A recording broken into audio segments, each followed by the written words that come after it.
Hello everyone, welcome in this session of English Yuvak Bharti section 4, standard 12, 4.1 History of Novel part 2nd. So you know that we have already discussed in the first part of this session. What is the revision of our first part? We have already discussed about novel. So, what is a novel? A novel is a relatively long narrative fiction which describes intimate human experiences, normally in a prose form. So, from this definition, we come to know that usually novels are written in a prose form. They describes intimate human experiences. Intimate, intimate means what? Very close to the human life. The present English word novel is derived from the Italian novella, meaning new. So we come to know that the word novel derived from the word novella from the Italian word, and it means new. A novel narrates a story, embellishing it with more details of time, place, nature, people, and their minds, their gestures, and activities. So we found that in novel there is a minute description of all these things. वेळ, काळ, स्थळ, निसर्ग, लोक, त्यांच्या मनामध्ये चाललेले विचार, त्यांच्या भावभावना, त्यांच्याकडून होणाऱ्या कृती या सर्वांचं अतिशय सविस्तर वर्णन किंवा चर्चा ही कादंबरीमध्ये दिसते. And that is why it is said that a story is embellishing it. Embellishing means it is fully decorated with all these things. It creates a picture of the society of that time. With all these minute details, we come to know that there is a picture in front of us. शब्दांनी पूर्णपणे आपल्या डोळ्यासमोर एक चित्र उभं राहील त्या काळातल्या समाजाचं. इतक्या बारीक सारीक गोष्टी तिथे वर्णन केलेल्या असतात. It makes life easier to understand that in drama and poetry. Murasaki Shikibu's Tale of Genji, the world's first novel. जगातली पहिली कादंबरी जी आहे तिचं नाव आपल्याला इथे दिसतं. Murasaki Shikibu's Tale of Genji is the world's first novel. The European novel began with Don Quixote by Spanish writer Miguel de Cervantes. European नॉवेल्सची सुरुवात डॉन क्विझोट या कादंबरीने झाली आहे. राजमोहन's Wife by Bankim-Chandra Chattopadhyay, first Indian English novel. राजमोहन's Wife इंग्लिशमध्ये प्रथम लिहिणारे भारतीय जे आहेत ते आहेत बंकिमचंद्र चट्टोपाध्याय आणि कादंबरीचं नाव आहे राजमोहन's Wife. So this is the revision of our first part. Now we are moving to the second part. So here is novella. What is novella? A novella, the word originated from the Italian word novelli, is a type of prose fiction which is shorter than a full-length novel and longer than short stories. So this is also a type of a genre we are discussing.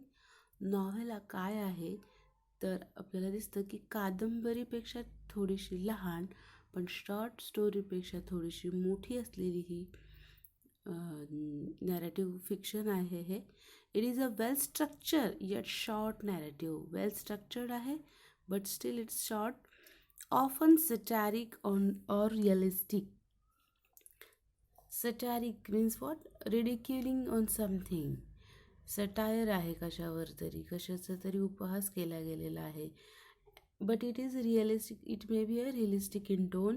It usually focuses on one incident or issue with one or two main characters and take place at the single tradition. Some of the famous novellas in English are The Heart of Darkness by Joseph Conrad, The Turn of the Screw by Henry James, Billy Budd by Herman Melville, Death in Venice by Thomas Mann, Seize the Day by Saul Bellow, and Paul by John Steinbeck. So this is what about novella. We are talking about novella. Novella is a kind of a novel which is shorter than the normal or usual novel because it is shorter, but it is longer than short stories. So you can understand the difference. So we have short stories at one hand we have novel, and in between somewhere novel is there. Elements of novel or novella. What are the elements that are important while we are considering a novel or novella? There are six elements essential of novel or novella. All these factors may be related to one another in the work by an author. लेखकाकडून ज्या 6 गोष्टी अतिशय महत्त्वाच्या ठरवल्या जातात कादंबरी लिहिताना. The first one is theme. Theme is the central idea in the novel. Theme is the central idea in the novel which can be expressed in a nutshell. In a nutshell means in a short, in a summarizing manner. एक असा धागा किंवा अशी एक idea की ज्याच्या भोवती त्या कादंबरीमधली सर्व पात्र सर्व गोष्टी या फिरत असतात असं म्हणायला हरकत नाही. की थ्रू आउट द नॉव्हेल आपल्याला एकच एक गोष्ट सतत हायलाईट होताना दिसते आणि तीच काय आहे त्या नॉवेलची थीम आहे किंवा सेंट्रल आयडिया आहे. Theme is the central idea in the novel which can be expressed in a nutshell. It is a philosophical statement or a truth which the writer has put forth through the narration of the series of events in the story and characters acting in the particular setting. तर घटना आहेत, काही प्रसंग आहेत, त्या त्या पात्रांच्या त्या व्यक्तींच्या आयुष्यामध्ये घडणारे की जे आपल्याला सतत त्या गोष्टीची जाणीव करून देत असतात. ती एक सेंट्रल आयडिया आहे, तो एक विचार आहे की ज्याच्याभोवती आपल्याला दिसतं की एक त्याच्यातनं जे आउटकम आहे किंवा मोरल आहे ते आपल्याला त्यातनं समजून येत असतं सारखंच. की तिथे लेखकाला जो विचार मांडायचा आहे तो आपल्याला सतत हायलाईट होताना दिसतो. Next is plot. Plot is essentially the story or the course of events that make up the theme. जी कोणती आयडिया आहे त्या आयडियाला पुढे घेऊन जाणाऱ्या ज्या काही इव्हेंट्स त्या कादंबरीमध्ये एकामागून एक येत असतात तो झाला त्या कादंबरीचा plot. It is created by the conflict either internal inside the mind of the character or external with other characters or entities. Entities means people or person. Plot may be simple, one plot, or complex, consisting of interviewing of many subplots. तर जो कुठला विचार लेखकाला आपल्यासमोर घेऊन यायचा आहे तर त्या आयडियाशी रिलेटेड ज्या कुठल्या इव्हेंट्स लहान मोठे प्रसंग घटना ह्या एकामागून एक येत असतात. ती जी स्टोरी आपल्यासमोर येत असते आणि त्याच्यामध्ये एक प्रकारचा कन्फ्लिक्ट आहे तो त्या कादंबरीच्या ज्या ते जे लोक आहेत जी त्या कादंबरीमधले जे मेन कॅरेक्टर्स आहेत त्यांच्या आयुष्यामधला हा जो कन्फ्लिक्ट आहे तो बऱ्याच वेळा आपल्याला दिसतं की त्यांचा इंटरनल कन्फ्लिक्ट आहे किंवा बऱ्याच वेळा तो एक्सटर्नल कन्फ्लिक्टसुद्धा असतो. म्हणजे तो त्यांचा इतरांबरोबर असलेला कन्फ्लिक्टसुद्धा आपल्याला दिसतो. Now what is character. Characterization is related to the plot as the course of events take place because of the certain behavior of the characters. आता कॅरेक्टर्स जे आहेत कादंबरीतले आपल्याला माहिती सगळ्यात महत्त्वाचा भाग की आपल्याला त्या कॅरेक्टर्समुळे ती कादंबरी लक्षात राहते. तर त्याचे कॅरेक्टर्स आहेत त्यांचं जे कॅरेक्टरायझेशन आहे की त्यांच्या त्या तशा वागण्यामुळे आपल्याला दिसतं की पुढच्या घटना घडत असतात, स्टोरी पुढे जात असते. Depiction of character can range from a thumbnail sketch to deep, wordy, highly detailed verbal sketch. कादंबरीमधल्या जे कॅरेक्टर्स आहेत त्यांचं वर्णन लेखक कशा पद्धतीने करतो, त्यांना कशा पद्धतीने डिपिक्ट करतो त्याचे वेगवेगळे प्रकार आपल्याला इथे बघायला मिळतात. Range from a thumbnail sketch to deep, wordy, highly detail verbal sketch. Thumbnail sketch म्हणजे काय, अगदी थोडक्यात सांगितलं गेलेलं आहे ती व्यक्ती कशी आहे. किंवा आपल्याला बऱ्याच वेळा काय दिसतं की अतिशय डीप वर्डी खूप सारे शब्द वापरून डिटेल मॅनरमध्ये त्या व्यक्तीचं शब्दचित्र आपल्या डोळ्यासमोर उभं केलं जातं. The important character may have been described in its every aspect by the writer.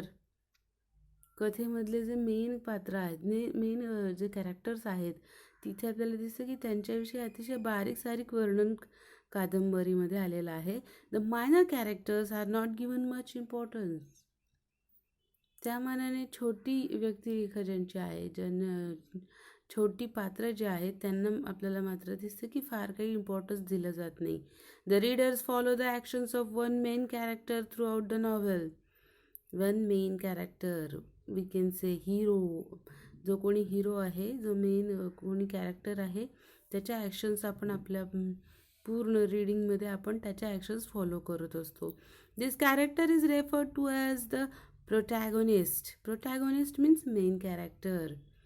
Is in conflict with a character or an entity or a force, internal or external, which is known as antagonist. तर कादंबरीमध्ये आपल्याला माहिती की एक प्रकारचा conflict हा आहेच आहे. ड्रामामध्ये आपल्याला माहिती आहे, असं म्हटलं जातं की conflict is the soul of drama. And though it is not said about the novel, but still conflict is very important. If there is no conflict, then the story will not move forward. So here also conflict is there. Conflict in the life of that protagonist. तो जो कोणी main character आहे, main पात्र आहे, hero आहे आपण असं म्हणूया, की त्या कादंबरीमध्ये ज्या व्यक्तीच्या आयुष्यातील सर्व घटनांची चर्चा होतीये ती व्यक्ती आहे. तर त्याचा स्वतःबरोबर, इतरांबरोबर किंवा कुठल्या एका एक्सटर्नल फोर्सबरोबर असलेला एक कन्फ्लिक्ट आहे. तो जो कन्फ्लिक्ट आहे, तो कन्फ्लिक्ट आपल्याला कादंबरीच्या माध्यमातून समोर आणला जातो. आणि त्या कन्फ्लिक्ट ज्याच्याबरोबर आहे, त्या एका बाजूला आपल्याला दिसतं की प्रोटॅगॉनिस्ट आहे आणि त्याच्या एक्झॅक्टली अपोजिट साईडला आपण म्हणू शकतो की अँटागॉनिस्ट आहे. जो कोणी फोर्स आहे, जी कोणी व्यक्ती आहे किंवा जे काही त्याच्या आयुष्यामध्ये कन्फ्लिक्ट निर्माण करते, ते एका बाजूला आहे. त्याला काय म्हणतो आपण? Antagonist. Next is setting. Setting is the background in which the story take place. Setting म्हणजे काय, तर असं ठिकाण की जिथे ही संपूर्ण घटना, स्टोरी घडत असते. For example, though it's not a novel, but for the example of setting only I am telling you about an astrologer's day. An astrologer's day आपण बघितलेलं आहे. आपल्याला माहिती आहे की त्या स्टोरीचं सेटिंग काय आहे, कुठल्या ठिकाणी ती घटना घडली आहे.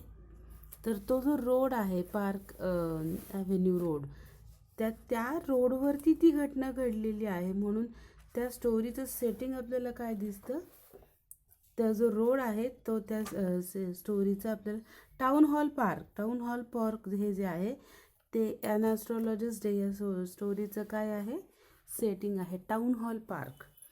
The road leading to Town Hall Park is the setting of our story, An Astrologer's Day. There are several aspects of the setting. It includes place, period, time, climate, weather and lifestyle. Setting जे आहे अतिशय महत्त्वाचं. तर त्यामध्ये कोणत्या कोणत्या गोष्टी consider केल्या जातात बघा.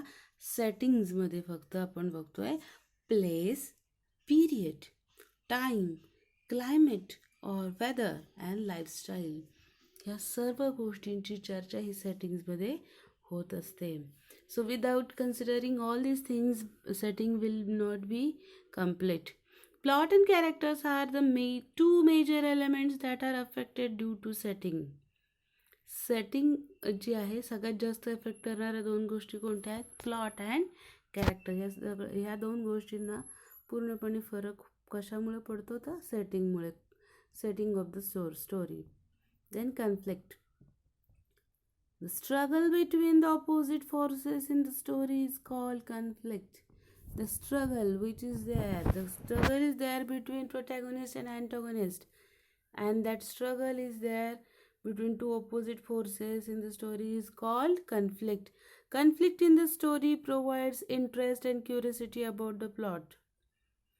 Conflict in the story provides interest and curiosity about the plot. Conflict काहीतरी स्ट्रगल आहे, वाद आहे, मतभेद आहे, इंटरनल असतील, एक्सटर्नल असतील, व्यक्तीच्या मनामध्ये चाललेला द्वंद्व असेल, जे आपल्याला गोष्ट ती पुढे घेऊन जाताना दिसतं आहे आणि त्यामुळे आपल्याला एक इंटरेस्ट निर्माण होतो की पुढे काय म्हणून, ती क्युरियोसिटी निर्माण होते. ती कशामुळे निर्माण होते आहे? कन्फ्लिक्टमुळे. So conflict is very important for moving the story. Then language और style. The language and the techniques used by the author for the narration of the course of events is known as the style. An author can use extensive vocabulary or high phrases, or he may be laconic and would write only to the point. आपण एखाद्या लेखकाची आपण म्हणत असतो की त्या लेखकाची ती शैली आहे, त्याची हातोटी आहे, त्याचं जे स्किल आहे, तर आपल्याला वेगवेगळ्या प्रकारे लेखक वर्णन करताना दिसतो. For example, an author can use extensive vocabulary. खूप जास्त शब्दसंभार, खूप जास्त शब्द वापरलेले दिसतात. हाय फ्रेजेस, मोठे मोठ्या शब्दरचना केल्या जातात. और ही may be लॅकॉनिक. he may use few words. He may be concise, words which are concise but meaningful. थोडक्यात पण अतिशय परिणामकारक त्या व्यक्तीचं वर्णन केलं जातं. असं वेगवेगळ्या पद्धतीने लेखक आपल्या कादंबरीतल्या पात्रांचं वर्णन हे करू शकतो. So, or he may be laconic and would write only to the point, or he may mix both according to the requirement for the meeting his purpose. लेखनातून जे काही साध्य करायचं आहे तो इफेक्ट साधण्याकरता आपल्याला दिसतं की एखाद्या पात्राचं खूप डिटेल वर्णन आहे, एखाद्याचं थोडक्यात पण अतिशय अर्थपूर्ण वर्णन आहे, किंवा दोन्हींचाही एक छान मेळ घातलेला आहे असं आपल्याला दिसू शकतं. He may use linguistic devices to make the narrative effective. All these factors decide the texture. Texture means what? Quality or composition or interaction given by the author. एक चांगला आपल्याला दिसतो की एक प्रकारची चांगली क्वालिटी, त्या लेखनाला एक दर्जा प्राप्त होतो या सगळ्या गोष्टींमुळे. And create an impact on the readers. आणि या सर्व गोष्टींचा परिणाम वाचकांच्या मनावरती हा होत असतो. So elements of novel or novella, there are 6 important elements. First is theme, second is plot, third is character, fourth one is setting, fifth one is conflict, sixth one is language or style. So this is all about elements of novel. Now we are moving towards types of novel. The first type of a novel is a realistic novel. The realistic novel is a fiction that gives the effect of a realism. Sometimes this is also called a novel of manner. It can be characterized by its complex characters with mixed motives that are rooted in the social class. The characters in the realistic novel interact with other characters and undergo plausible and everyday experiences. So what is realistic novel? Realistic आहे म्हणजे काय? ते वास्तवाशी खूप जवळीक साधणारं किंवा वास्तवाचं वर्णन करणारी अशी जी कादंबरी आहे. So in that novel we found that acceptable or believable experiences are there, everyday experiences are there, something valid is there, something authentic, something convincing is there. Realistic आहेत म्हणजे काय? तर आपल्या मनाला बुद्धीला पटणाऱ्या घटना त्या कादंबरीमध्ये घडत आहेत आणि त्याच्यामुळे आपल्याला काय दिसते की आपण ते ॲक्सेप्ट करतोय. The novel is acceptable for us, that is why it is realistic novel. We can understand that why we say it is plausible, because it is acceptable. जे काही घडतं आहे त्या कादंबरीमध्ये घडणाऱ्या घटना प्रसंग हे कसे आहेत? एव्हरीडे लाईफमधले आहेत, आपल्याला ॲक्सेप्ट आपण करू शकतो अशाच घटना आणि प्रसंगांचं वर्णन असल्यामुळे त्याला रिअलिस्टिक नॉव्हेल म्हटलं जातं. Sometime it is also called as a novel of manner. Novel of manner अशा नावाने सुद्धा त्याला ओळखलं जातं. Next is picaresque novel. The word picaresque is originated from the Spanish word picaro, which means a rug. A picaresque novel narrates the adventure of the protagonist, who is an eccentric or disreputable person in an episodic form.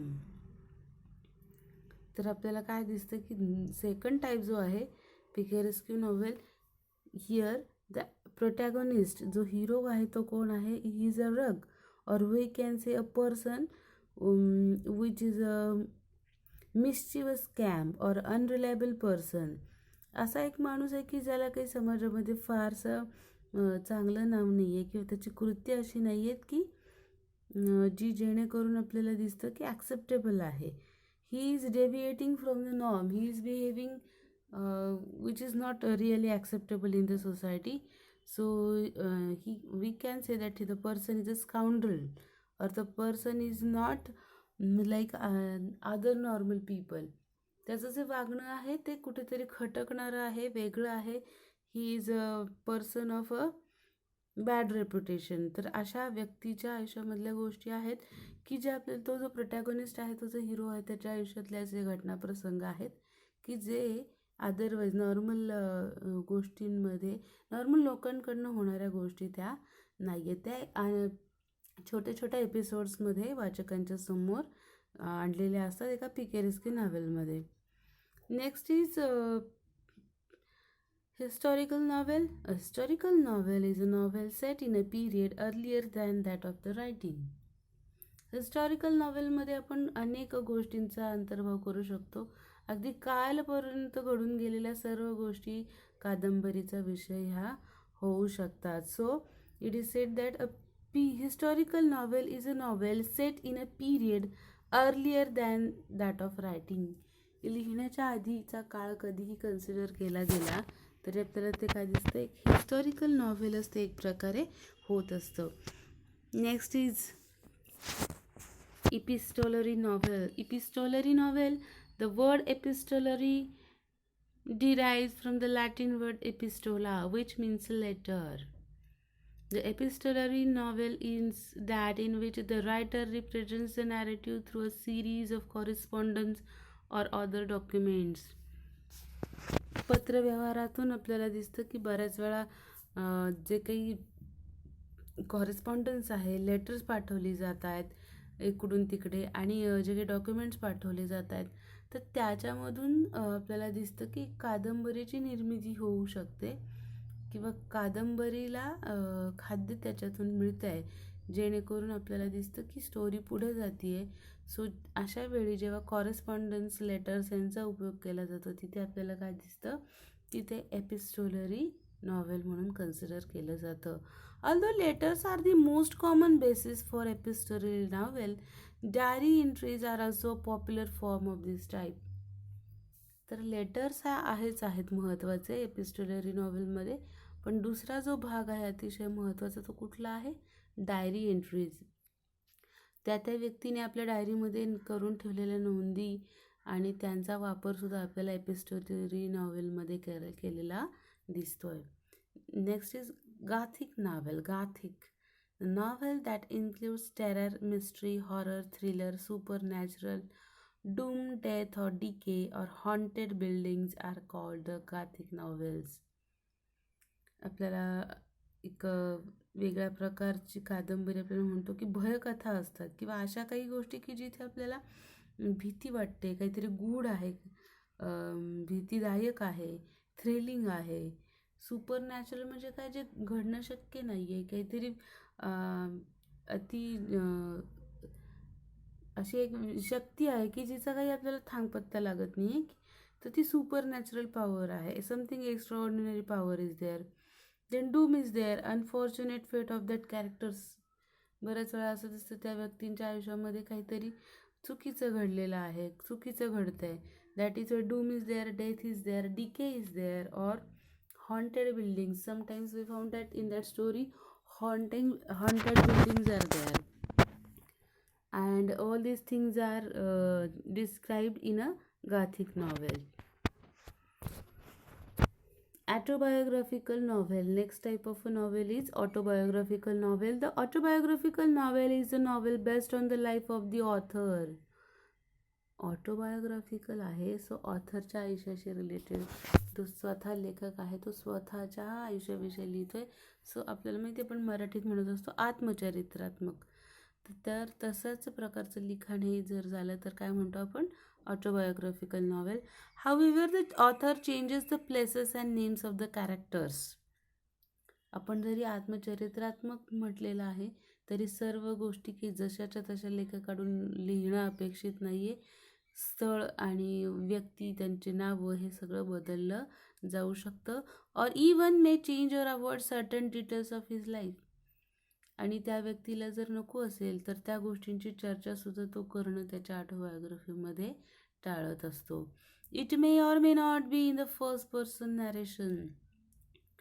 स्वतःच्याच शब्दात तो सांगतोय असंही काही नाही. Third person म्हणून सुद्धा तो स्वतःच्याच आयुष्याकडे बघून पूर्णपणे काय झालेलं आहेत आयुष्यात घटना प्रसंग ते सांगू शकतो.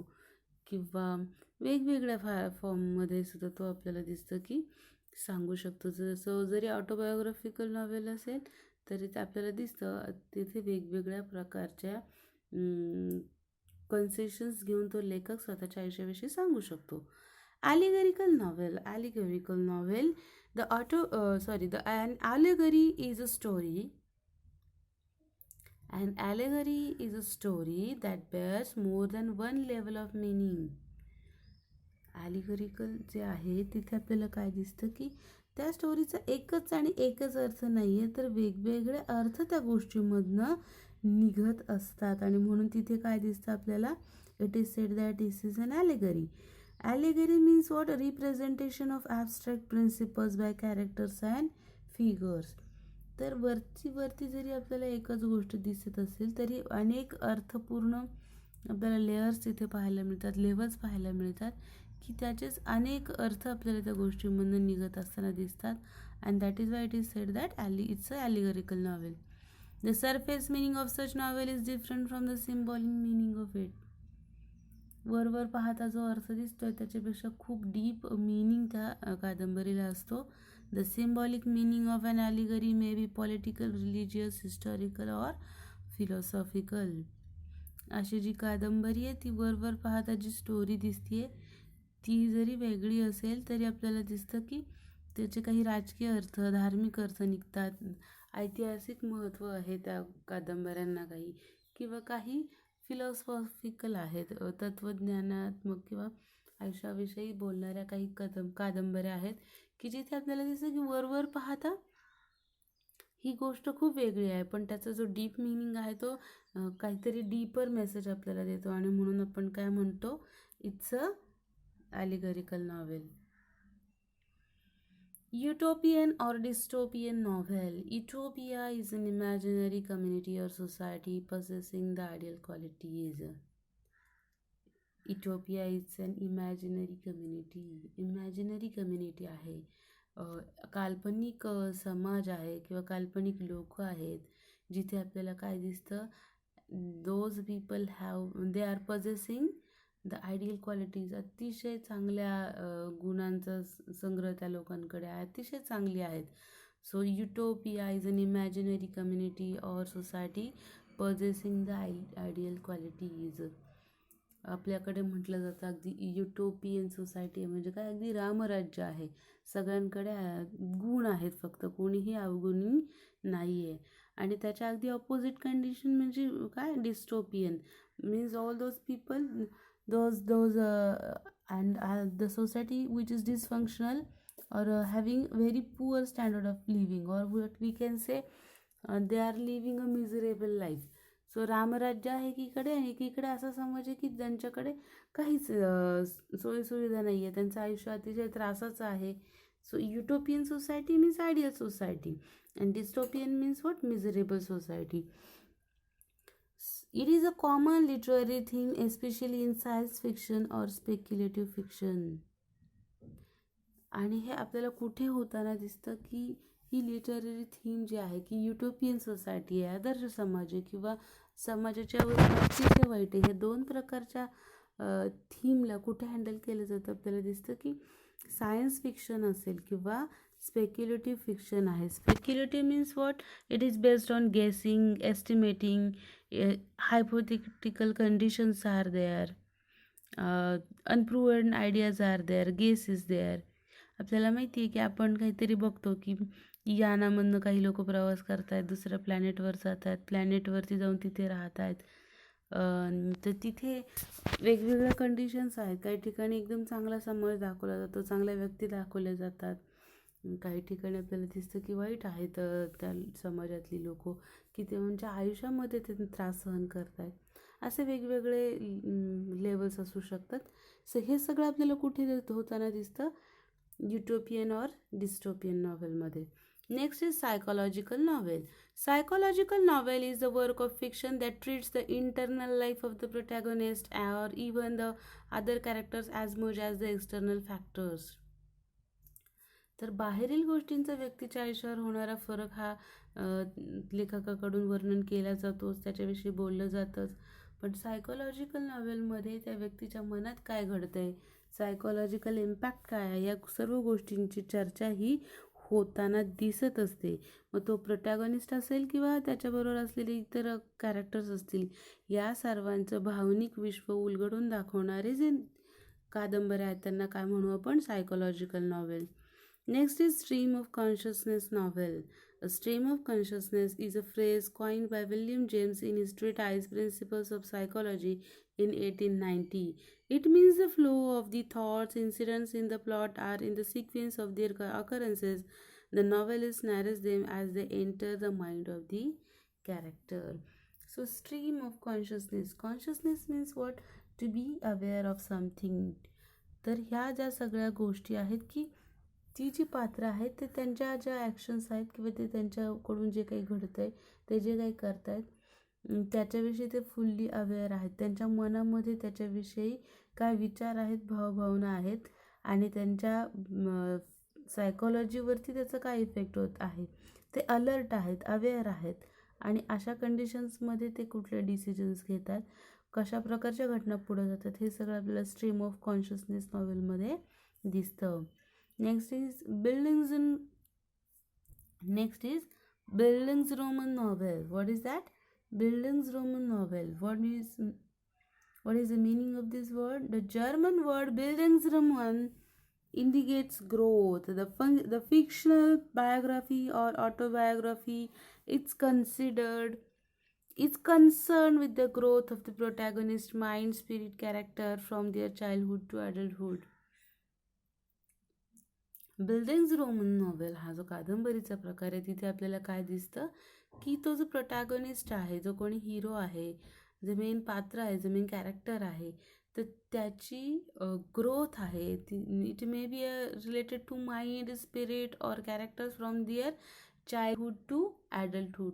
तर अगदी लहानपणापासून ते वय होईपर्यंत किंवा वृद्धावस्थेपर्यंतचा जो काळ आहे, तर तो सर्व काळ ह्या कादंबरीमध्ये वर्णन केलेला असतो. आणि त्या दरम्यान त्या व्यक्तीची शारीरिक, बौद्धिक, मानसिक, सामाजिक जी काही ग्रोथ होती आहे, ती आपल्याला तिथे वर्णन केलेली दिसते. आणि हा जो प्रकार आहे त्यालाच काय आपण म्हणतो? Buildings roman novel. Now we are moving to the next.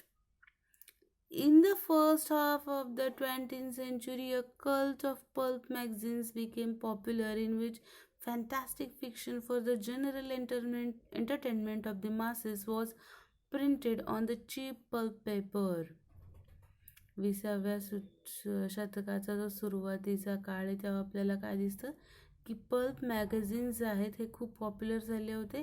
कारण तिथे आपल्याला काय दिसतं, there is a fantastic fiction which is printed for general entertainment of masses. लोकांच्या करमणुकीकरता आपल्याला दिसतं की असे फॅन्टॅस्टिक फिक्शन्स जे आहेत ते मार्केटमध्ये आले होते. The pulp fiction era provided a building ground for the detective novels and science fictions. अतिशय एक चांगलं काम ह्या पल्प फिक्शनमुळे काय झालेलं आहे, it provided a building ground for the detective novels and science fictions. Detective novels आणि सायन्स फिक्शन्सला एक प्लॅटफॉर्म किंवा आपण आपल्याला काय म्हणू, एक बॅकग्राऊंड तिथे तयार झाला आहे, तो या pulp मॅगझिन्समुळे. Science fiction is a genre of speculative fiction dealing with imaginative concepts such as futuristic settings, futuristic science and technology, space travel, time travel, parallel universe, and extraterrestrial life. Science फिक्शनमध्ये कुठले विषय हाताळले जातात, साधारणपणे काय गोष्टी विचारात घेतल्या जातात सायन्स फिक्शनमध्ये? Basically it's a speculative fiction. Speculative means what? Fully based on guessing, estimating. It is based on hypothetical conditions. So it's a purely work of imagination. So each imaginative concepts are there. Futuristic settings are there. स्थळ, काळ, वेळ हे सगळंच बदललेलं आहे. आपण जेव्हा science fiction बघतो तेव्हा आपल्याला दिसतं की फ्युचरिस्टिक सेटिंग्स, भविष्यामधलं जग, त्या काळातली लोक, वेगवेगळी ठिकाणं, त्यांचे तसे कपडे, त्यांची भाषा, हे सगळंच इथे विचारात घेतलं जातं. फ्युचरिस्टिक सायन्स अँड टेक्नॉलॉजी, त्या काळात तर प्रगत असलेलं तंत्रज्ञान, विज्ञान याचा विचार केला जातो. स्पेस ट्रॅव्हल, आत्ता काही आपण अशा प्रकारे प्रवास करू शकत नाही आहोत, पण भविष्यात करू शकू, या हायपोथेटिकल कंडिशन्सवरती आपण स्पेस ट्रॅव्हल कन्सिडर करतो. टाईम ट्रॅव्हल आहे. पॅरलल युनिवर्स आहे. सो टाईम ट्रॅव्हल असेल, स्पेस ट्रॅव्हल असेल, हे इमॅजिनेटिव्ह आहेत पूर्णपणे. अजूनही त्या काही शक्य झालेलं नाही आहे कुणाला. नंतर पॅरलल युनिवर्स, की आपल्यासारखंच एक वेगळं पूर्णपणे युनिवर्स आहे आणि तिथे आपण जाऊ शकतो बाय स्पेस ट्रॅव्हलिंग. तर हेही अजून काही शक्य झालेलं नाही. ते असावं, गेस आहे, एस्टिमेट आहे, तर त्यावर आधारित सायन्स फिक्शन्स लिहिले जातात. अँड एक्स्ट्रा टेरिस्टेरियल लाईफ, असे जीव, असे लोक, आपण त्यांना एलियन्स म्हणतो. So those people who are not from earth, those people who are outside of the earth's atmosphere, those who came from another space or another planet. So those people, we can call them as a extraterrestrial life, or extraterrestrial people. Science fiction often explores the potential consequences of scientific and other innovations. Science fictions जे आहेत तिथे आपल्याला काय दिसतं की scientific सगळ्या गोष्टी, त्याचे परिणाम आणि इनोव्हेशन्स आहेत हे आपल्यासमोर मांडण्याचा एक प्रयत्न किंवा संधी तिथनं मिळत असते. Frankenstein's by Mary Shelley is considered the first novel based on science and technology. Frankenstein by Mary Shelley in 1823 is considered the first novel based on science and technology. The genre flourished in the second half of the 19th century.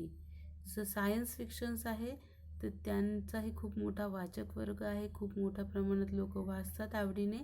आणि आपल्याला काय दिसतं, याची सुरुवात 1823 साली मेरी शेली यांनी जे फ्रँकेस्टीन ही जी novel लिहिलेलं आहे, सायंटिफिक नॉव्हेल, त्याच्यानंतर आपल्याला दिसतं की खूप मोठ्या प्रमाणात हे विषय हाताळले गेलेले आहेत.